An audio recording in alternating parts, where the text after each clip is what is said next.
tersebut meluncurkan rudal balistik mendarat di gerbang Jepang.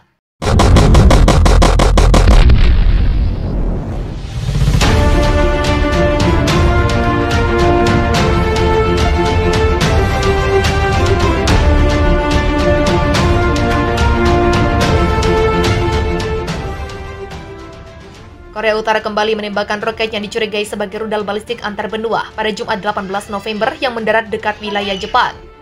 Kepala Staf Gabungan Seoul mengatakan telah mendeteksi rudal balistik jarak jauh sekitar pukul 10.15 waktu setempat yang ditembakkan dari daerah Sunan di Pyongyang menuju Laut Timur mengacu pada badan air yang juga dikenal sebagai Laut Jepang.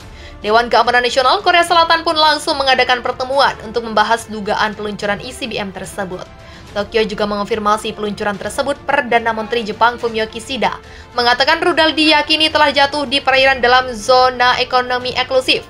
Rudal balistik yang diluncurkan oleh Korea Utara diyakini telah mendarat di ZEE kami di sebelah barat Hokkaido, kata Kishida kepada wartawan di sela-sela KTT Apex di Bangkok, dikutip AFP. ZEE terbentang hingga 200 mil laut dari garis pantai Jepang. Di luar batas perairan teritorialnya, Kementerian Pertahanan Jepang sebelumnya mengatakan rudal itu adalah kelas ICBM. Kami melakukan protes keras ke Korea Utara, mereka mengulangi tindakan provokatif dengan frekuensi yang belum pernah terjadi sebelumnya. Kami sekali lagi menyatakan dengan tegas bahwa ini benar-benar tidak dapat diterima, tutur Kishida. Jepang, AS, dan Korea Selatan harus berkoordinasi erat untuk bekerja menuju denuklearisasi Korea Utara sepenuhnya, ibunya. Dia menambahkan tidak ada laporan awal kerusakan kapal atau pesawat, adapun peluncuran itu terjadi sehari setelah Korea Utara menembakkan rudal balistik jarak pendek ketika Menteri Luar Negerinya, Choi Son-hui, memperingatkan Pyongyang akan mengambil tindakan militer lebih keras jika Amerika Serikat memperkuat komitmen pencegahan yang diperpanjang terhadap sekutu regional. Washington sendiri telah berusaha untuk meningkatkan kerjasama keamanan regional dan meningkatkan latihan militer bersama sebagai tanggapan atas meningkatnya provokasi dari Korea Utara yang memiliki senjata nuklir yang memandang semua tindakan tersebut sebagai bukti agresi AS. Presiden AS Joe Biden membahas uji coba rudal Korea Utara baru-baru ini dengan Presiden Cina Xi Jinping awal pekan ini dan juga berbicara dengan para pemimpin dari Tokyo dan Seoul. Ada kekhawatiran rezim tertutup itu akan segera melakukan uji coba nuklir ke-7. Korea Utara juga menjadi agenda utama ketika para pemimpin Cina dan Jepang mengadakan pembicaraan tatap muka pertama mereka dalam 3 tahun pada KTT Apex. Korut beri warning ke Jepang, singgung soal penindasan. Korea Utara memberikan peringatan terhadap Jepang yang dituding melakukan penganiayaan terhadap warga negaranya yang tinggal di negara Sakura tersebut. Kantor berita Korea Utara KCNA melaporkan Pyongyang memandang penindasan warga Korea Utara di Jepang sebagai tantangan terhadap martabat dan kedaulatannya. Sementara itu, menurut kantor berita Korea Selatan Yonhap, pernyataan tersebut tampaknya merujuk pada laporan peningkatan kejahatan rasial terhadap siswa di sekolah-sekolah di seluruh Jepang untuk etnis Korea. Kami dengan sungguh-sungguh menyatakan bahwa penembakan rudal balistik jarak menengah darat ke darat tipe baru pada 4 Oktober adalah peringatan bagi musuh kami, tulis KCNA Rabu 16 November. Apakah peringatan ini akan memberikan hasil yang sebenarnya akan bergantung pada sikap kekuatan yang bermusuhan, termasuk Jepang, katanya. Tokyo pun disebut akan membayar mahal untuk tindakan yang ditujukan terhadap Korea Utara. Pada 4 Oktober, Pyongyang melakukan uji coba teknologi rudal terlarang tahun ini, menembakkan rudal balistik Hwasong-12 ke Samudra Pasifik. Proyektil itu terbang di atas Jepang, memicu peringatan bagi penduduk untuk mencari perlindungan, dan akhirnya menempuh jarak 4.500 km, yang tampaknya menjadi jarak terjauh yang pernah dilalui rudal Korea Utara. Itu juga pertama kalinya dalam 5 tahun Pyongyang mengirim rudal ke Jepang, dengan Tokyo, Seoul, dan Washington mengutuk langkah itu.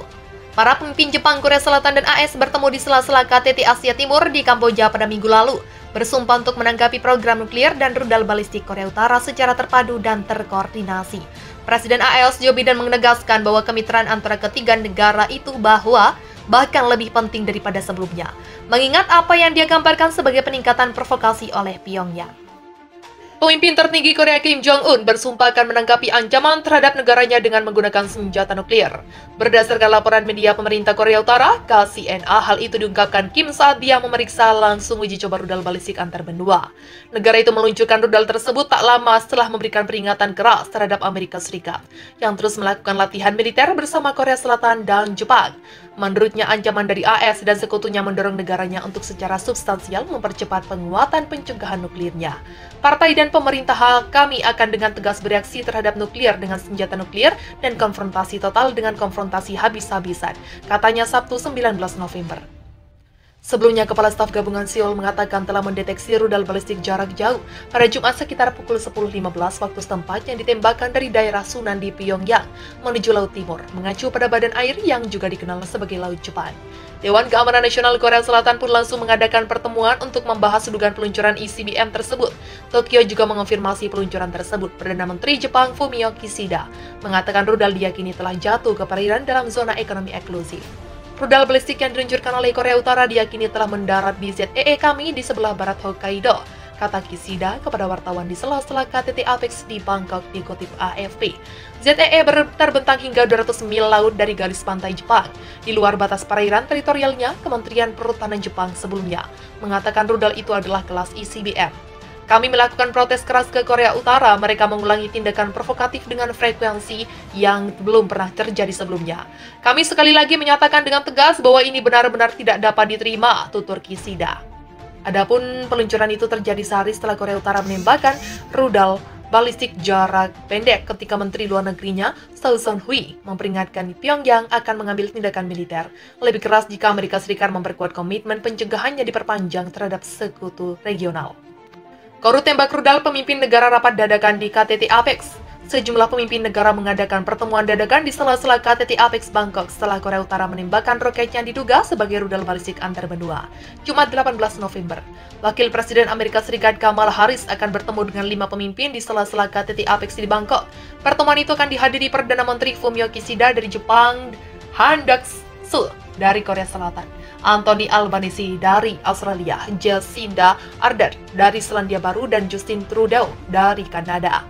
Menurutnya, peluncuran rudal Korea Utara adalah pelanggaran terang-terangan terhadap berbagai resolusi PBB dan merusak stabilitas keamanan di wilayah tersebut. Kami sangat mengutuk tindakan ini dan kami sekali lagi menyuruhkan kepada Korea Utara untuk menghentikan tindakannya melanggar hukum dan membuat tidak stabil lebih lanjut, katanya dilansir Reuters.